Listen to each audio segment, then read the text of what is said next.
अस्सलामुअलैकुम दोस्तों और साथियों, उम्मीद है आप लोग खैरियत से होंगे। इस वीडियो में हम बात करेंगे मलेरिया के बारे में। और मलेरिया के बारे में बात करना इसलिए ज़रूरी है कि क्योंकि आजकल बारिशों का सीज़न है और बारिशों के बाद मच्छरों की अफजाइश बहुत ज़्यादा होती है। और जो ये मलेरिया की बीमारी है, जो एक इन्फेक्शियस डिजीज़ है, जो एक ट्रांसमिसिबल डिजीज़ है, ये दुनिया के उन खित्तों में बहुत ज़्यादा होता है जिनको हम ट्रॉपिकल और सब ट्रॉपिकल एरियाज़ कहते हैं। यानी वो एरियाज़ जो दुनिया में गर्म एरिया समझे जाते हैं और जहाँ पे बारिशें अक्सर होती रहती हैं। और ये जो ठंडे इलाके हैं जैसे यूरोप है, उसकी ये बीमारी नहीं है। तो मलेरिया जो होता है, इसका जो एक वजह बनती है पैरासाइट, उसका नाम है प्लाज्मोडियम। वो खुद हमारे जिस्म में एक इंसान से दूसरे में क्योंकि नहीं जा सकता, तो वो एक वेक्टर को इस्तेमाल करता है इस मकसद के लिए, और वो वेक्टर है मच्छर या मॉस्किटो। लेकिन जो मलेरिया है वो किसी हर दूसरे मच्छर से नहीं फैलता, बल्कि जो एनोफिलीज एक मॉस्किटो होता है, उसकी जो फीमेल है, यानी फीमेल एनोफिलीज मॉस्किटो है, ये उसके जरिए एक इंसान से दूसरे इंसान में ये पैरासाइट, जिसको मैं प्लाज्मोडियम कह रहा हूं, ये फैलता है। ये जो प्लाज्मोडियम है, इसकी कुछ टाइप्स हैं, जैसे प्लाज्मोडियम फेल्सीपेरम जो सबसे खतरनाक है। इसके अलावा जो प्लाज्मोडियम है वाइवेक्स है, ओवेल है, प्लाज्मोडियम मलेरिया है और प्लाज्मोडियम नोलेसी है। ये बीमारी सबसे ज्यादा अफ्रीका और एशिया यानी इंडिया, पाकिस्तान, मलाइशिया, इन मुल्कों में सबसे ज्यादा होती है। आमतौर पे क्या होता है कि जब ये जो मॉस्किटो होता है, मच्छर, ये किसी इंसान को काटता है अपनी फीड लेने के लिए, तो जब ये अपनी नीडल को इंजेक्ट करता है इंसान के अंदर, तो वहां से जो ब्लड लेता है, उस ब्लड में होते हैं गैमेटोसाइट, जो बुनियादी तौर पे इस प्लाज्मोडियम की एक डेवलपमेंटल फेज है। तो ये जो गैमेटोसाइट हैं, ये रहते हैं फिर उस मच्छर के अंदर 7 से 20 दिन के लिए, और ये तब्दील हो जाते हैं वहां से स्पोरोजोइट्स में, कुछ मराहल से गुजर के। फिर जब ये मच्छर किसी ऐसे इंसान को काटता है जिसको मलेरिया तो नहीं होता, लेकिन ये उससे जब ब्लड लेता है, तो ये इन जो स्पोरोसाइट्स हैं, जो गैमेटोसाइट से बने थे, उनको इंजेक्ट कर देता है उस इंसान के खून के अंदर, और आधे घंटे के अंदर अंदर ये जो स्पोरोजोइट्स थे, ये उस इंसान के जिगर, लिवर में चले जाते हैं। यानी उसके जो लिवर के सेल्स होते हैं, जिसको हम हिपेटोसाइट्स कहते हैं, अब वहां पे ये कुछ दिन रहते हैं और ये अल्टीमेटली ये तब्दील हो जाते हैं एक और शक्ल में, जिसको हम कहते हैं मीरोजोइट्स। ये मीरोजोइट्स ब्लड के अंदर आते हैं और वहां से ये जो रेड ब्लड सेल है उसके अंदर चले जाते हैं, और रेड ब्लड सेल के अंदर ये तब्दील होके एक शक्ल बनाते हैं जिसको कहते हैं शाइजोन्ट्स।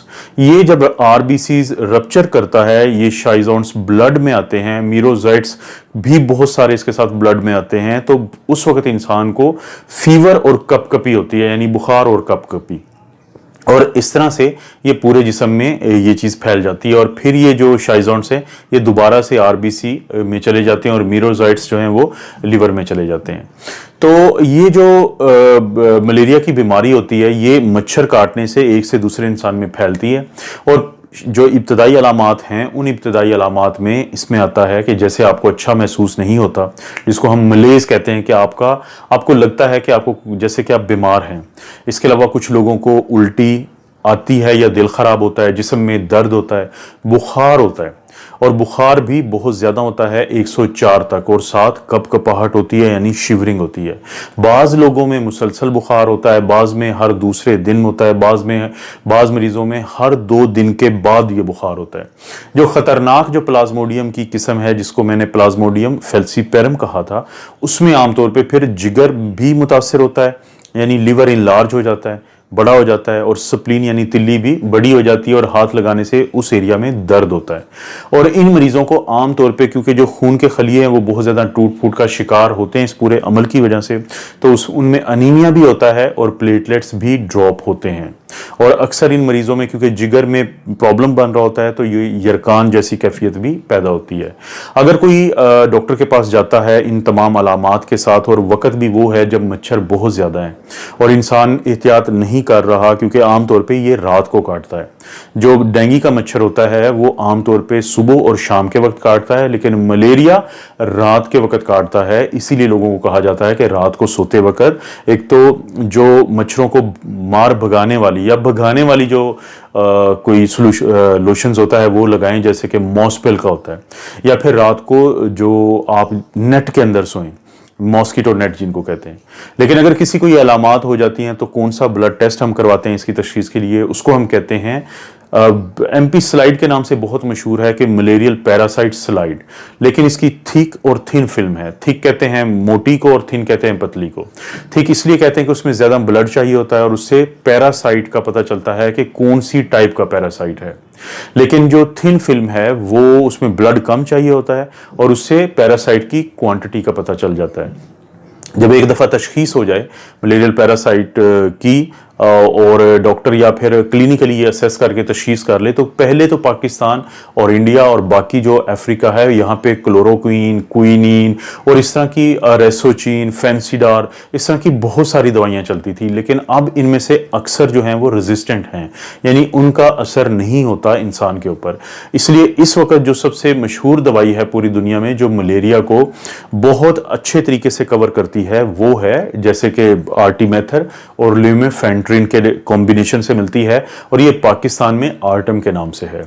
हर वो शख्स जिसका वजन 35 किलोग्राम से ज्यादा है उसको ये जो 20 मिलीग्राम ओवर 120 मिलीग्राम वाली जो टैबलेट है आर्टम की, जो आप पिक्चर में देख भी रहे हैं, ये लेनी चाहिए। अगर किसी का भी वजन 35 किलो से ज्यादा है तो उसकी मैं डोज आप लोगों को बता देता हूं, जो कि एक आम एडल्ट की डोज है, यानी बालक की डोज है।